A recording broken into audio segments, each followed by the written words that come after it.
Nick, Boingo has deployed the first next-generation hotspot at Chicago O'Hare Airport. Can you talk about that deployment?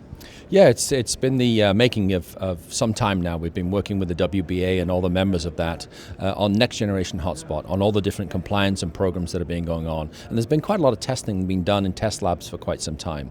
Chicago O'Hare was chosen because of its density of individuals that are there. I think there's 67 million passengers come in and out of Chicago on a regular basis. And so what we've done is we've created a live test bed for manufacturers with OEM handsets to come in and test. We've created an environment where cable companies can come in, or carriers can come in, or any other service provider can come in and begin to test the seamless experiences that they expect to have with their consumers going forward.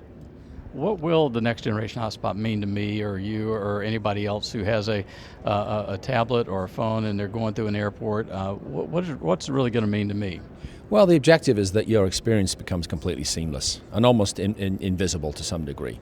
Many of us go out into these areas and we have to look for hotspots and jump around to try and get on different networks. The whole objective behind the hotspot deployment and the next generation is that our experience becomes completely seamless. So no matter if we're in an airport, or if we're in a stadium, or if we're at home, the experience becomes the same on the device that we have. And I think all the consortiums have to come together to make sure that the networks are working closely together to make that experience seamlessly for you.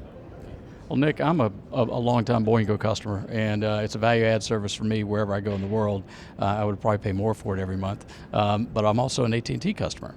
So when I go to an airport and you have these next-generation hotspots, whose customer am I? Am I a Boingo customer? Am I an AT&T customer?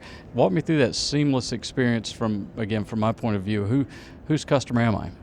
Well, you've obviously got a plan with both of the companies, right? So if you're going into an airport and you're driving in there on using 3G and 4G from your phone and so forth, and you transfer into those particular airports, for example, then obviously you'd have a chance to go over to the Wi-Fi experience and have a seamless experience on that. I think AT&T, Sprint, and all the major ones are always conscious about giving you the very best experience that you can have. So anytime that they can supplement you from 3G and 4G on basically a Wi-Fi network, they're going to take advantage of that. And we work closely with all the different partners to ensure that your experience doesn't change. I'm going to drop that, just cut that last off.